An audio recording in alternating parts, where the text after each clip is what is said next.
मेरी कुंडली में गुरु चांडाल दोष है, तो क्या ये मेरे लिए दोष है, क्या ये मेरे लिए योग है? राधे राधे जी।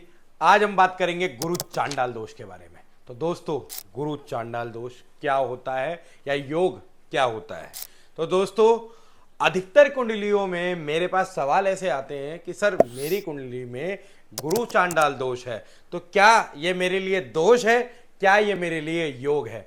तो दोस्तों, गुरु चांडाल जो दोष होता है ना, वो होता बुरा ही है, बट डिपेंड करता है कौन से स्थान पे कितनी डिग्री कितनी पावर के साथ में गुरु और राहु बैठा हुआ है। तो मैं आपको बता देता हूं, यदि अगर आपकी कुंडली में 12 घर होते हैं, उन 12 घर में से किसी की भी घर में यदि अगर गुरु और राहु या फिर केतु एक साथ बैठ जाएं, तो वह गुरु चांडाल दोष कहलाता है। तो दोस्तों, हम इन्हें बेसिकली बात करते हैं पर्टिकुलर कोई भी कुंडली की। हम मान लेते हैं किसी भी कुंडली के बारे में, जैसे कि कोई कुंडली में 10th हाउस में जो हमारा कर्म स्थान होता है, 10th हाउस को बोलते हैं कर्मेश। कर्म स्थान पे यदि अगर हमारा गुरु और राहु बैठ जाए, तो क्या वो मेरे लिए दोष रहेगा, क्या वो मेरे लिए योग रहेगा? डिपेंड करता है वो जो राहु है वो कितने डिग्री का है, केतु कितने डिग्री का है। यदि अगर मान के चलो वह राहु प्लेनेट उस गुरु प्लेनेट के ऊपर हावी हो गया, तो दोस्तों ये समझ लेना कि आपकी जिंदगी में जो परेशानियां करियर से रिलेटेड, वर्क से रिलेटेड, बिजनेस से रिलेटेड, काम से रिलेटेड, किसी भी चीज से रिलेटेड आपके करियर में दिक्कत आ रही है, तो सिर्फ और सिर्फ उसका कारण है आपका गुरु चांडाल दोष।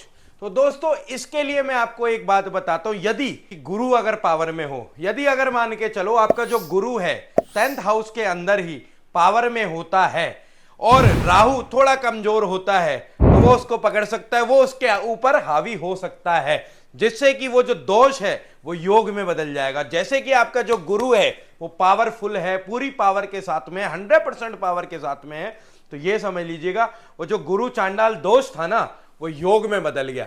पर हां, ये समझ लीजिए कि ये नहीं कि आपके जीवन में वो क्या कर सकता है, क्या नहीं कर सकता। अगर आपकी कुंडली के अंदर गुरु प्लेनेट की पावर ज्यादा है ना, तो वो आपके गुरु चांडाल दोष को खत्म करके आपकी लाइफ को लग्जरी और आपको बहुत ऊंचे स्थान तक ले जा सकता है, बहुत हाई लेवल तक ले जा सकता है, सिर्फ आपके गुरु के पावर में आने से। और गुरु के पावर में आने से वो कैसे पता लगेगा? हमारी कुंडली के अंदर डिग्रियां लिखी हुई आती हैं। अगर आप वीडियो को देख रहे हो तो आप एक काम करो, अपनी कुंडली जो है साथ के साथ ओपन करो और उस कुंडली को आप ऑनलाइन या फिर किसी भी पर्टिकुलरली वेबसाइट से या फिर कोई ऐप से आप देखिए, अपना डेट ऑफ बर्थ, टाइम वगैरह सारी चीजें डाल के, तो उसमें देखिए कि कहीं आपकी कुंडली में भी गुरु चांडाल दोष तो नहीं है।